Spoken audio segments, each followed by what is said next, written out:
All right, we got to be quick here. We're 3 minutes over. Smitty's got to see a movie, but we got to pick in literally, as I was saying, bye and thanking Smitty for a great weekend. The Cali boys go and put Chris Olave, Mr. Smooth like butter, onto their team. Now we're looking at C.J. Stroud, Jameer Gibbs, and Chris Olave. Smitty, here's what I got to say. One, I love it. Two, I feel like they got the most laid back, cool ass as it gets players that nothing bothers them. This is straight ice baby. They are smooth like butter, all of them. I like the three just individuals combined together. So what do you think of this one? I mean, just this team's going to be dominant for years because I am looking dead at the youth. Because it's going to be Olave's, second, third year? It's going to be Gibbs and Stroud's second year. So, that's a really young team, and these are cornerstones. I mean, I'm really not entirely sure how I feel about Olave and his ranking of receivers, but, I mean, honestly, during the draft, you can get a massive quarterback upgrade. Because you know what pissed me off so much about last year? Derek No. Carr and his freaking aversion to Olave's greatness. I don't understand what that was about. And it was very sickening. And it made me hate Carr. So maybe they get Carr out of town. Maybe Carr should be a backup because I would appreciate that. And then Olave could finally go to the moon like the boys in Atlanta. You know what? You know what gets me here is the problem's Derek Carr. The problem's Derek Carr. You know, I live with Yeah. Raiders fans. I've been defending Derek Carr for long enough, saying it's the Raiders that are doing it. They're letting him down. Just how horrible defense, just horrible yada yada yada. It's Derek Carr. He's never going to be any better than he is. But you know what?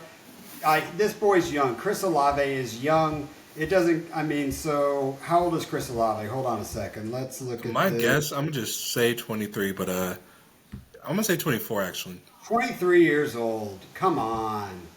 Like, what a stud. What a stud. I think I really like what the Cali boys are doing up there. It's going to be interesting to see who comes around on the back end of this one. Smitty, I'm now on the clock. We've been talking about this, and the other video will break down something, but what should I do? Help me. Do I need to find Jesus? Do I need to trade out of this? Do I need to pick one of the two that we were like? What do I need to do? Okay, so yeah, off camera we spoke about two moves he should make, and I mean two players he should pick, and I really do think you should strongly consider one of those two. Um, but if you can get anything for this pick, I'd explore it because the draft is still pretty juicy, you know. Yeah, yeah. Um, so I'm thinking about two players. Can I say them both? Are you cool? You're drafting at the 402, and you got someone right in front of you. I Maybe mean, I yeah, yeah, I love the two players by the way. maybe I drop this after Tony picks a little bit, but help me walk through this. So Perfect idea. I'm either looking at drafting Drake London or I'm looking at drafting the 106. And now everyone's going to look at me and say, how are you going to go with just rookie picks as you get here? I love the ability of this. I mean, and um, it's not always about making the picks. If I draft this 106, you have to come through me if you want players in this rookie draft that is supposedly this looks like the best rookie class coming out. I can build squads. I can draft them if I want. I can build around it. I can get players. I've got till September to set a lineup. I'm really liking that. But Drake London can jump into the top five. I think if it does click for him. What should I do? Help me weigh the pros and cons and help me make my decision. Here, I'm gonna be very I'm gonna be very honest. Whichever player he doesn't pick, if All My Balls doesn't snipe the other, I would I would love to have it. I would love to have the other player. So, here's what I'll say. The idea of you going 103, 104, 105, and 106 in the rookie draft, and a strong rookie draft in 2024, that is, you could genuinely build. Like, the 106, let's see, we got Caleb, we got Marvin, we got Drake, we got Daniels, we have Malik, we have Rome. Rome, at this moment, without a landing spot, I have Rome ranked higher mentally than Drake London, but a landing spot could genuinely change that. So the question is, in my opinion, the question is how old is Rome Odunze? That's a really And good honestly, question. look, I'm saying Rome a lot. I know he's 21, by the way, and I know that you're not dead set on picking him because it could be Malik. Like it doesn't matter because you will have the salute and you can do what you want with him. So I need to stop even saying Rome, who I do love to death. But yeah, I he's just as young as Drake London. So youth is on your side either way. The question is, do you believe Kirk Cousins is going to be healthy enough to put London in the stars, towards the stars? My answer Well, personally is, well, actually, let's hear what you have to say. so now I play the trade game where I say, would I sell Drake London for a 106 or would I, here and there?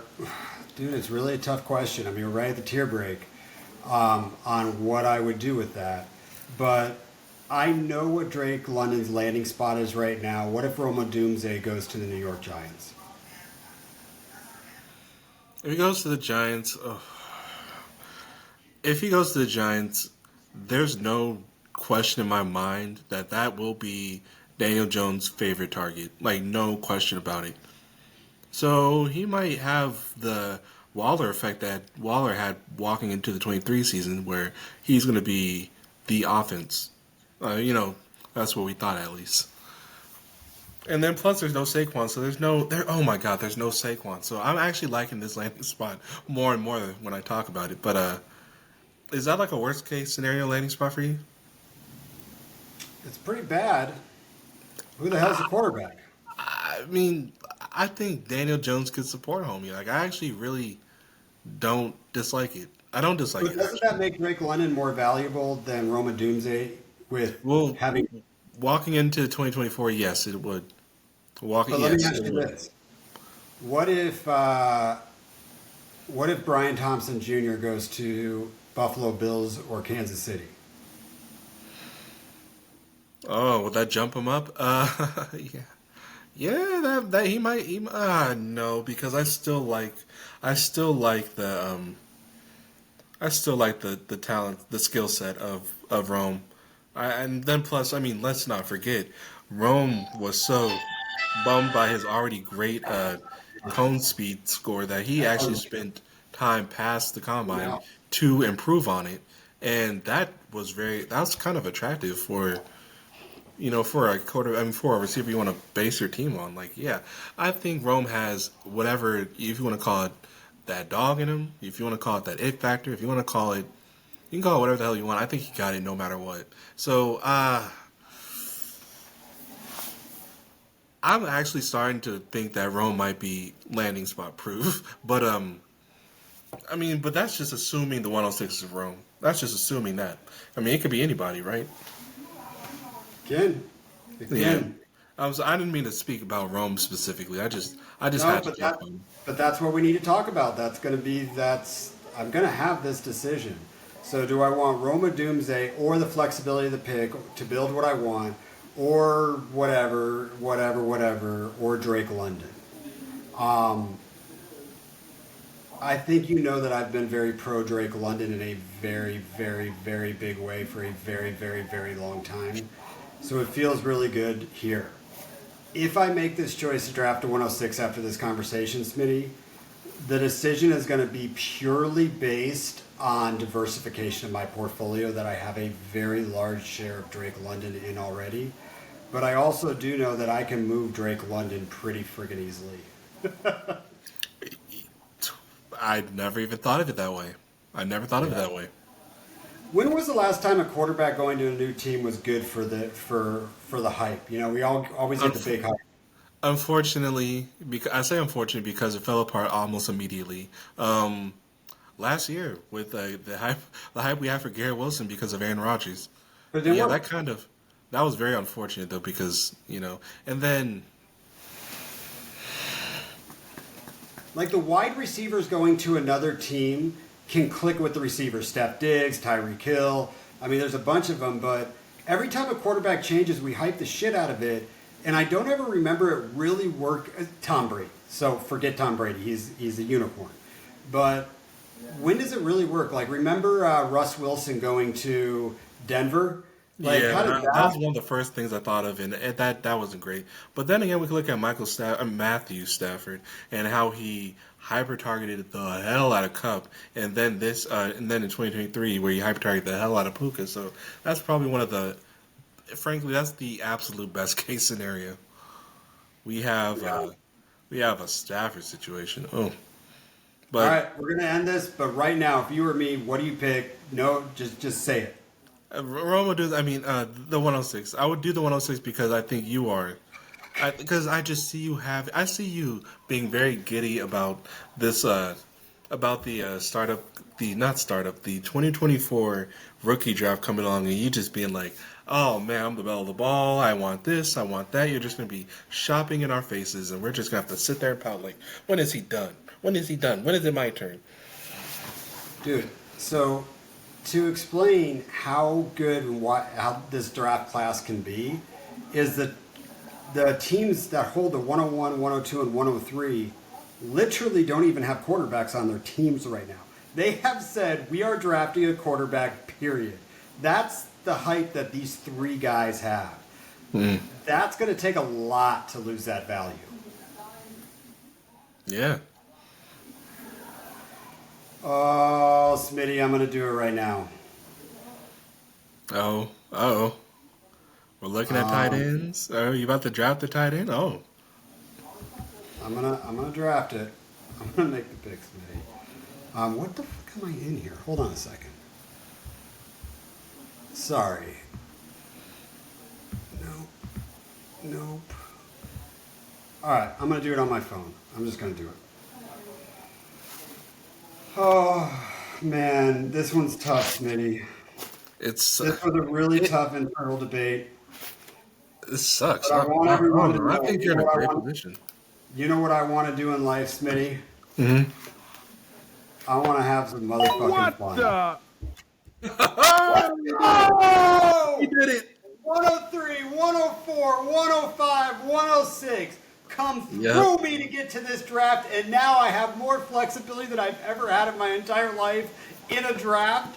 This is going to work, or I will remember to never do this again. But this is a learning show, a teaching show. We like to play different styles, so thanks for a good weekend. Oh My Balls, you're up on the clock. Smitty, I might break down on My Balls picks just so we have the full 2 rounds, but go enjoy your movie, and thank you for your time today, sir. Oh man, hey, this was fun. I'll see you all later.